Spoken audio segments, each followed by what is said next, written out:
You might have been a believer for a really long time and maybe all your life, but not understand the basic foundation of our faith.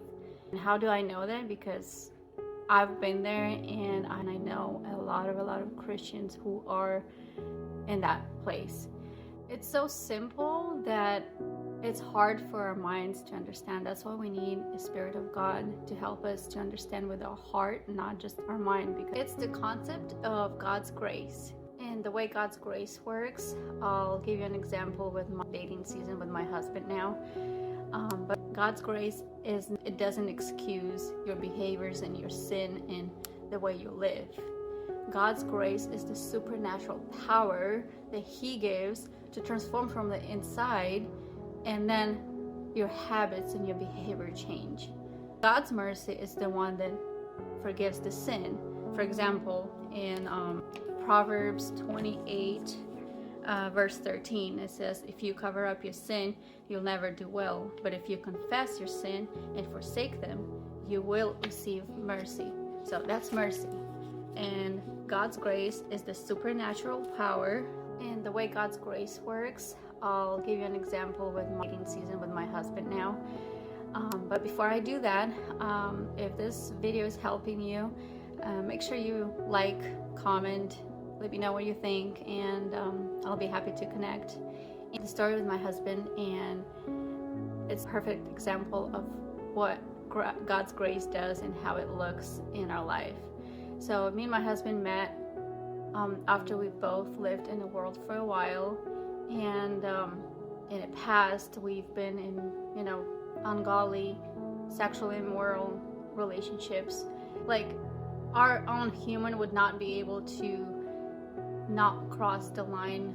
We were both committed to holiness and keep ourselves pure until the marriage. And because we both were on the same journey of growing in God, and we were so in love with God and His ways,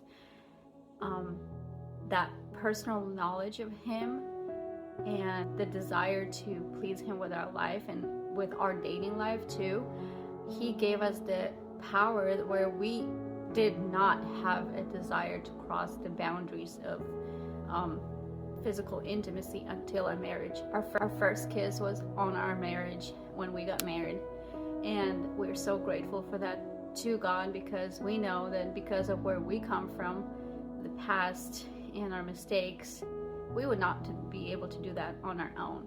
But that's also not something that we forced ourselves to try hard and not to do.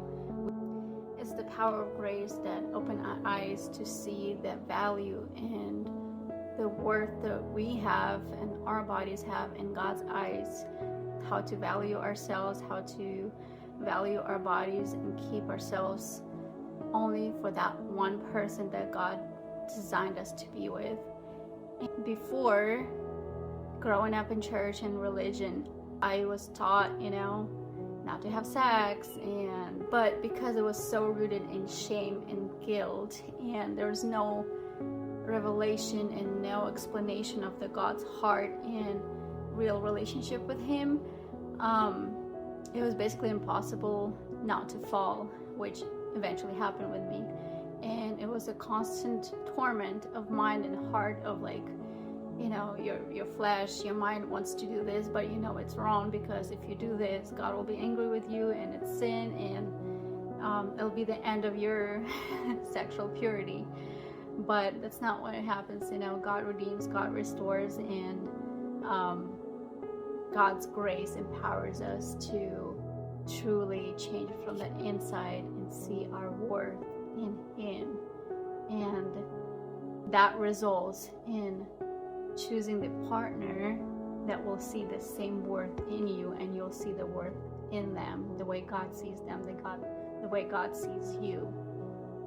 So that's what the grace of God does. It's just one example of how the grace of God works in our lives, but it transforms, it changes us from the inside, from living in sexual immorality, and to the way of thinking of the way we see people, gossip, insecurities, lies that we face in our mind every day. that grace just empowers us to overcome those things. And how do we receive that grace? How do we have access to that? It's very simple. Here in Hebrew chapter 4:16, it says, "So now we draw near freely and boldly to where grace is enthroned, which is God, to receive mercy's kiss and discover the grace we urgently need to strengthen us in our time of weakness." So here is a perfect example of a mercy and grace, of their role in our life. We draw near to God, we enter into a relationship with Him through faith, a relationship that is close, intimate, and out of love. And He gives us the mercy that wipes away all of our past. He doesn't see our sins, our past, our imperfections, our flaws, our insecurities. And He gives us the grace to overcome those things. It might take a little bit, it might be a process, and honestly it's a lifelong process, because as long as we live on this earth, we always face some kind of battles. But that's where we get the grace from, to overcome those things and become more and more transformed into the image of who He is, into His heart, into His character, and to think the way He thinks, to be more confident and know His voice in our life and recognize it among all of the other voices in our life. And I hope that encourages you, and if it did, again, like, comment, follow, and let's stay connected.